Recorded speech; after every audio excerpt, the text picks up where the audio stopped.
This time we're approaching the Big 5-0, marking a big change for the series, which I'll detail when we get there. But for now, we start with Chapter 41, the PROTEGE'S Confrontation. Basically, this is how the final fight with Frost in MK11 should have gone. Following on from the last chapter, Sub-Zero steps in to deal with his failed protege so Raiden can turn his attention elsewhere instead of having Raiden abruptly wrap up everyone else's plotlines himself. Naturally, the two Cryomancers have an actual debate about Frost's merits, and then she brings an upgraded Cyber Sub-Zero in to help her deal with him, which Kuai Liang has to deal with to prove a point and try to bring Frost around. But will it work? You'll just have to read it to find out.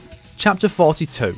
The Criminal's Upbringing. This chapter details Kano's pre-tournament history. It amalgamates his original nationality as an American raised in Japan with his post-movie nationality as an Australian. It also delves into how he came to join the Black Dragon and why he has the cybernetic eye, while also setting up Chapter 43. The Soldier's History. Yeah, you see where this is going. This one has Jax explain his and Sonya's backstory to Johnny in hopes of getting him to back off during MK2. It draws from Sonya's comic bio and the other media concept of her dead partner to create probably the most tragic backstory she's ever had. And yes, all of her squad mates are named after her dead partners from the various adaptations, and their deaths are in some way related to the way those partners died in their respective stories. See the Misconceptions episode on Sonya's partners for more on that. This was meant to be a trilogy ending with Cabal's backstory, but some very specific real-world events forced me to push that one back quite a bit. Chapter 44. The Nature of Chaos and Order. This quick one was just an excuse to explain some of my ideas for how the Order and Chaos realms work, using Damashi and Shujinko to deliver it. Some details include why the supposed god of chaos, Ko-Chal, is worshipped in the Netherrealm instead of Chaos Realm, and why Chaos Realm's name sucks so bad. This one released on MKK's 4th anniversary, the same day this very video series started. So if you discovered these stories through these videos, this is how much of it existed by then.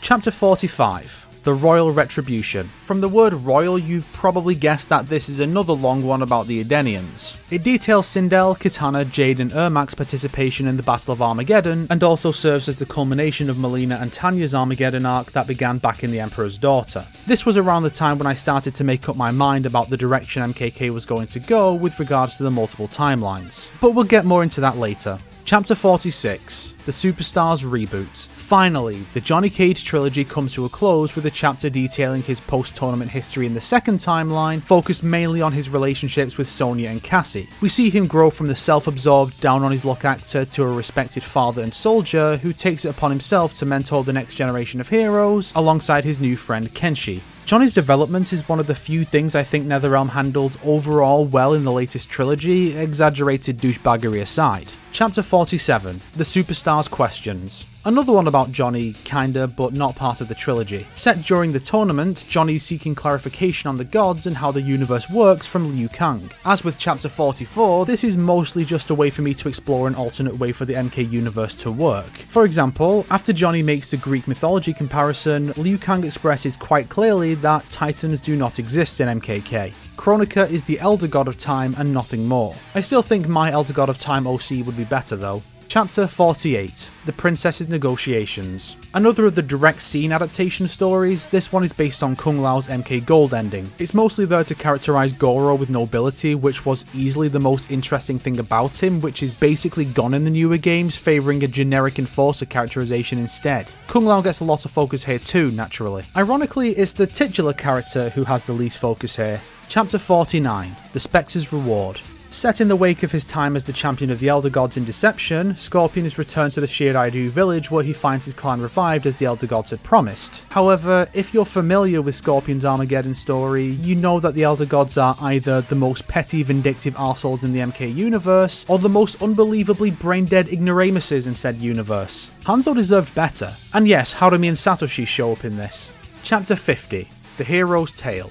I knew I had to do something big for Chapter 50. It was between three stories. This one, the one that became Chapter 51, and one I've still not gotten around to about the history of the Lin Kuei and Shiraidu. Ultimately, I settled on making the latter Chapter 60, still subject to change, and moving the other to come after Chapter 50, using 50 to mark the beginning of a new era of MKK. Fire God Liu Kang explains his story as he attempted to rebuild the timeline after Chronica's defeat in the good ending, and how it all went horribly wrong. It ties into a possible alternate take on MK11 that deals with 2 universes rather than 2 points in time. For you see, at the very end, Liu Kang's mysterious listener is revealed to be Liu Kang from another universe where there is no time alteration. From this point on, most MKK stories will either be set in that Liu Kang's universe or be ambiguous enough to fit into either. But stories set in the one with time travel will still exist if I have ideas for them. We now have Universe M, where there is a single merged timeline, and Universe K, which has multiple timelines as in the canon, and Universe M's concept gets mostly laid out next time. If you liked this video, why not subscribe and support me on Patreon like these fine people here? If not, then make sure to share it with your enemies so they can suffer along with you. Today's recommended video is Mortal Kombat 11 but with Deception's music and announcer by Brusque Poet. He's done Deadly Alliance as well and I'm hoping he'll do more because it's a cool little project idea. DCU has a lot of potential.